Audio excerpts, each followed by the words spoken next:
Kemudian saya juga memohon maaf sama keluarga karena Pak Samuel sebagai orang tua daripada almarhum sudah menyatakan sudah selesai lah, toh anak saya nggak bisa kembali. Kemarin ketika saya ke Jambi, beliau berpesan udah cukup lah, kami udah capek Pak. Ayah Brigadir J. Samuel Huta Barat capek dan pasrah kasus anaknya tak kunjung selesai. Kamarudin merasa gagal jadi pengacara. Kamarudin Simanjuntak merasa gagal sebagai pengacara setelah melihat perkembangan kasus pembunuhan Brigadir J yang tak sesuai ekspektasinya. Sebab setelah 3 bulan kasus ini berjalan, polisi hanya menetapkan 5 tersangka terkait pembunuhan tersebut. Mereka antara lain Ferdi Sambo, Baradae, Bribka RR, Kuatmaruf dan Putri Chandrawati. Sementara yang ditetapkan tersangka dalam kasus obstruction of justice hanya 7 orang. Padahal menurut dia, harusnya sudah ada puluhan tersangka. Pada akhirnya apa yang saya perkirakan perkara ini akan menjadi balilut sudah terjadi. Artinya sudah 3 bulan perkara ini sejak Juli, Agustus, September, perkara tidak terang-terang. Sementara Samuel Huta Barat, ayah Brigadir J, hanya bisa pasrah, ia pun sudah merasa lelah. Karena Pak Samuel sebagai orang tua daripada almarhum sudah menyatakan sudah selesai lah, toh anak saya nggak bisa kembali. Kemarin ketika saya ke Jambi, beliau berpesan udah cukup lah, kami udah capek Pak.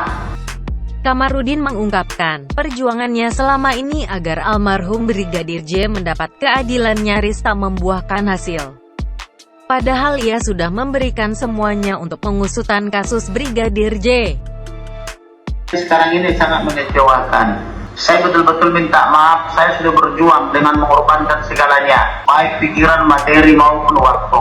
Saya membiayai semua perkara ini, tapi saya tidak bermaksud mengungkit-ungkit itu. Kamarudin Simanjuntak pun merasa bahwa ia tidak bisa memenuhi harapan masyarakat Indonesia. Penasihat hukum atau tim penasihat hukum atau sebagai tim penasihat hukum menyampaikan permohonan maaf kepada seluruh warga negara Indonesia karena tidak bisa memenuhi harapan masyarakat. 3 bulan mengawal kasus Brigadir J, Kamarudin Simanjuntak sempat mengalami sakit hingga kelelahan. Namun, hal itu bukan persoalan berarti baginya, ia hanya menyayangkan pihak kepolisian yang lamban dalam menangani kasus pembunuhan Brigadir J. Saya sebagai yang melakukan, walaupun saya sampai sakit-sakitan, sampai batuk-batuk, melayani 3.000 sampai 4.000 WhatsApp per hari, melayani berbagai televisi bisa 3 sampai 5 kali sehari, saya sebenarnya nggak merasa capek. Tetapi karena di kepolisian tidak bergerak atau sangat lamban, maka Pak Samuel di hari Sabtu yang kemarin mengatakan sudah cukup lah, so anak saya tidak bisa kembali hidup lagi katanya. Semangat Kamarudin itu tampaknya ditularkan oleh ibunda Brigadir J, Rosti Simanjuntak. Bersama adik-adiknya, Rosti Simanjuntak meminta agar Kamarudin Simanjuntak tetap mengawal kasus pembunuhan putra kesayangannya. Namun untuk saat ini diakui Kamarudin, ia seolah punya feeling tak enak terkait kasus Brigadir J. Ya, saya mohon maaf, ya kita siap-siap kecewa.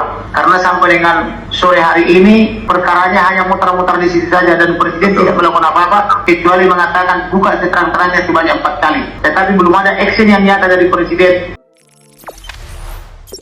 Jangan lupa subscribe, share, komen, dan like ya!